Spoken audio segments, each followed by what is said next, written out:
Chapitre 1. Un modèle spécial. Ce jour-là, comme d'habitude, ça se passait mal entre papa et moi.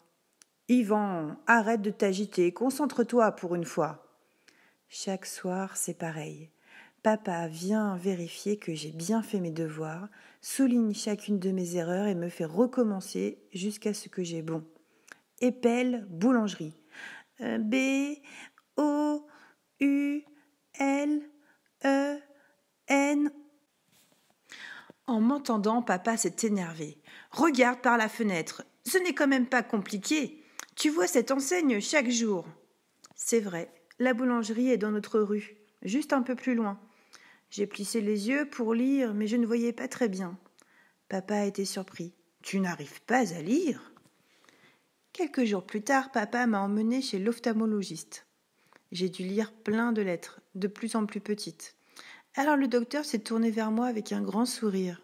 « J'ai une bonne nouvelle, bientôt tu verras beaucoup mieux. » Quelques minutes plus tard, nous étions déjà chez le marchand de lunettes. « Il faut absolument que tu vois bien, surtout à l'école, » a dit papa. J'ai essayé des dizaines de paires. Aucune ne me plaisait. L'opticienne me regardait en souriant. On aurait dit qu'elle n'avait que ça à faire. Je la trouvais bizarre et papa la regardait un peu de travers. « D'habitude, c'est monsieur Justin qui travaille ici. Il n'est pas là ?» lui a demandé papa. « Ah, comme vous voyez, » a-t-elle simplement répondu. « Et il revient bientôt ?» a insisté papa. « Vous comprenez, ce sont ses premières lunettes. C'est important. » J'ai sauté sur l'occasion pour essayer de reporter l'achat des lunettes à un autre jour. J'ai proposé. « On pourrait revenir la semaine prochaine. »« Pas question, » a dit papa. « Demain, il y a école. Tu as besoin de ces lunettes. » J'ai soupiré. Toutes ces paires de lunettes étaient aussi moches les unes que les autres. L'opticienne m'a dit « Pour les enfants qui n'ont pas envie de porter de lunettes, j'ai un modèle spécial. Il plaît beaucoup, en général. » La petite femme est allée dans la réserve pour me rapporter une nouvelle paire. Essaie-les. Je ne voyais pas la différence avec les autres, mais j'en avais marre. Je les ai essayées, vite fait. J'ai haussé les épaules résigné. D'accord, je les prends. C'est comme ça que ce matin, dans mon cartable, il y avait une paire de lunettes bleues avec une monture en métal. Elle pourrait être verte, pomme ou jaune fluo à rayures, ça ne changerait rien. Je les détesterais toujours autant.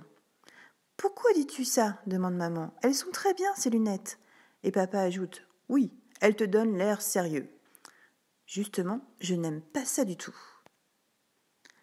Arrivée en classe, je prends les lunettes à contre-cœur et bien obligée, je les mets. Madame Grusson, la maîtresse, me dit « Tes lunettes te vont très bien, Yvan. Sortez tous vos ardoises, nous allons commencer le calcul mental. » Je soupire, je n'aime pas l'étape de multiplication. Je prends mon ardoise et je commence un dessin. Je fais toujours ça, même dans la marge de mes cahiers. Je remplis les pages de personnages rigolos ou effrayants, d'animaux, de monstres. Le calcul mental a commencé. Vite, j'arrête de dessiner, je n'ai pas entendu la première question. J'essaie de me concentrer pour le calcul suivant. 5 fois 7. Quand je relève les yeux, je remarque quelque chose d'étrange juste au-dessus de la tête de la maîtresse. Une forme arrondie qui flotte dans l'air, avec des chiffres dedans. 35. Je regarde autour de moi. C'est bizarre. Personne ne semble voir ce que je vois. Et pourtant, dans la bulle, il y a écrit 35. Et 35, c'est justement le résultat de ce que la maîtresse vient de me demander. Madame Grusson continue, marchant entre les pupitres. 4 fois 8, 6 fois 7. Et à chaque fois, le résultat apparaît dans l'air, juste au-dessus de la maîtresse, comme dans une bulle de bande dessinée. Je retire mes lunettes pour me frotter les yeux et tout redevient normal. Mais quand je les remets, je vois à nouveau la bulle avec le résultat du calcul suivant, bien net. Ça paraît incroyable, mais je crois que mes lunettes sont magiques.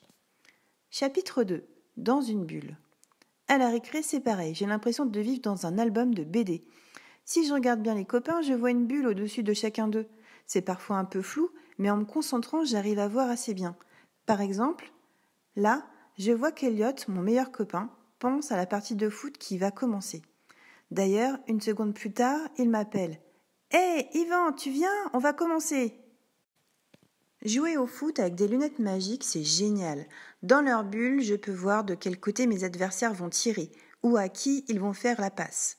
Du coup, je suis bien plus rapide. Toujours au bon endroit, je récupère le ballon à tous les coups. Je marque 3 buts en une seule récré. Mon équipe est bluffée.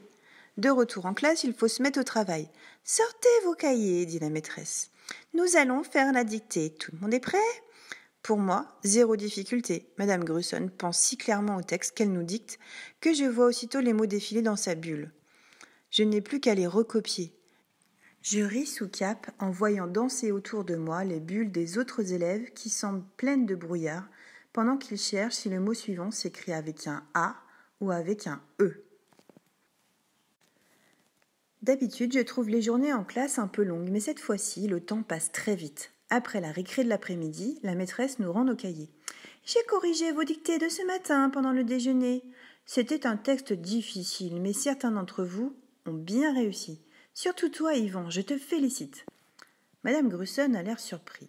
Mais pas moi, je regarde mon cahier. 10 sur 10. Ma dictée est parfaite, sans aucune faute. En rentrant à la maison, je suis fière. « Papa, regarde ma dictée !» Je me dis qu'il faudra quand même que je fasse des fautes exprès à l'avenir. Sinon, mes bonnes notes finiront par éveiller les soupçons. Mais ça ne m'inquiète pas, faire des fautes, ce n'est pas difficile. Comme chaque soir, papa me fait faire mes devoirs. Mais pour une fois, ils sont vite expédiés. J'ai une poésie à apprendre et comme papa lit mon cahier en même temps que je récite, je vois dans la bulle de ses pensées chaque strophe qui s'affiche. Facile. Papa se réjouit. On dirait que tu as compris combien l'école c'est important. Je le regarde par la fenêtre quand il rejoint son taxi pour reprendre le service de nuit. Il a l'air vraiment content et me fait signe de la main. Ça me fait plaisir. Pour une fois que nous passons un bon moment ensemble, lui et moi, j'ai même le temps de commencer un nouveau dessin avant le dîner. J'ai le sentiment qu'à partir de maintenant, ma vie va être beaucoup, beaucoup plus facile. Chapitre 3. Fini les ennuis ? Mais au contraire, le lendemain, les soucis commencent. Elliot refuse de se mettre en rang avec moi et me fait la tête. Je trouve ça injuste. Je ne lui ai rien fait. Grâce à mes lunettes, j'observe la bulle d'Elliot. Tout y est gris, avec comme de la pluie, des gouttes de tristesse. C'est quand on rentre dans la classe que Madame Grusson demande à Elliot de réciter la poésie que je comprends ce qu'il se passe. « Comme d'habitude, Elliot, dit la maîtresse. Tu n'as pas fait l'effort d'apprendre correctement ton poème. » Elliot regarde par terre. Je sais ce qu'il ressent. Ça m'est arrivé tellement souvent de me faire gronder comme ça. « Allez, retourne à ta place, Elliot, dit la maîtresse. » En allant s'asseoir, Elliot évite de croiser mon regard. Je devine pourquoi. En général, on est 2 à se faire gronder. Mais depuis que j'ai mes lunettes, je suis devenue incroyablement bonne élève et en plus, je joue au foot comme un dieu. À la place d'Elliot, moi aussi, je me sentirais triste. Alors, à la récré, je décide de tout lui raconter.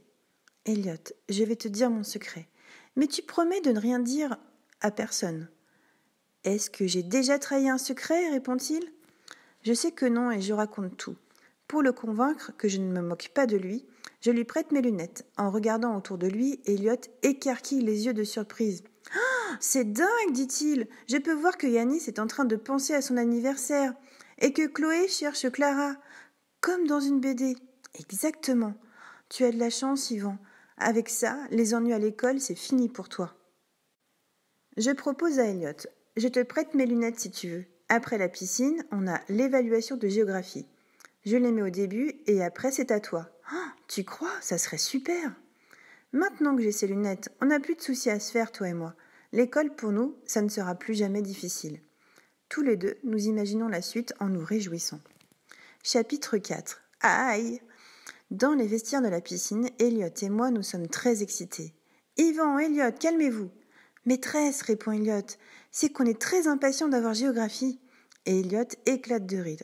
Madame Grusson lève les yeux au ciel, persuadée qu'Elliot plaisante.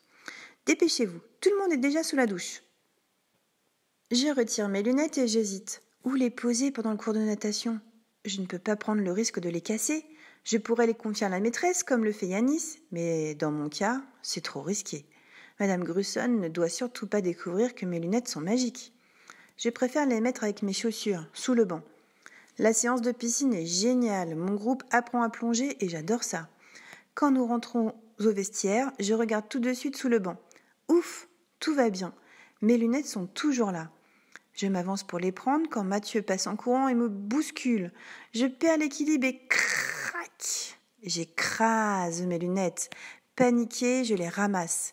Elles sont cassées en deux et les verres sont tombés. Je ne bouge plus. J'ai envie de pleurer. Sans mes lunettes, je vais recommencer à avoir de mauvaises notes. Et papa va être tellement déçu. Madame Grusson approche. Elle voit que je suis triste et me parle doucement. Ne t'inquiète pas trop, Yvan. Je pense que l'assurance remboursera tes parents. Je ne réponds pas. C'est gentil de sa part. Mais elle ne peut pas savoir que ces lunettes-là sont irremplaçables. Tristement, je mets mes lunettes brisées dans la poche de mon blouson. C'est fini. Elles ne pourront plus jamais m'aider. De retour en classe, la maîtresse distribue les feuilles à remplir pour l'évaluation de géographie. J'échange un regard avec Elliot. Lui aussi s'attend au pire. Je lis les questions, elles sont difficiles et je n'ai pas révisé. Je pensais qu'avec mes lunettes, je n'en aurais pas besoin. J'écris une première réponse, mais je m'embrouille. Je ne me souviens plus de la leçon et je gomme plusieurs fois, alors le papier se chiffonne et ça fait sale. Je suis découragée et en colère aussi, alors je fais une boule avec ma feuille et je la jette par terre. Yvan, qu'est-ce que tu as en ce moment ? Je trouve que ton comportement est vraiment bizarre. Il faut qu'on en parle avec tes parents.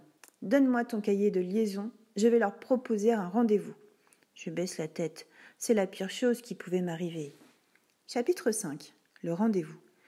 Depuis que j'ai donné le mot de Madame Grusson à papa et maman, ils ne pensent plus qu'à ce rendez-vous, ce soir à 6h, et moi aussi. C'est maman qui m'accompagnera. Papa a dit qu'il devait nettoyer son taxi. Moi je pense qu'il n'a pas envie de venir. Je l'ai trop déçu. Et il ne veut pas entendre la maîtresse dire que je suis un élève difficile. Dans ma poche, je sens mes lunettes. Je m'en veux tellement de les avoir cassées.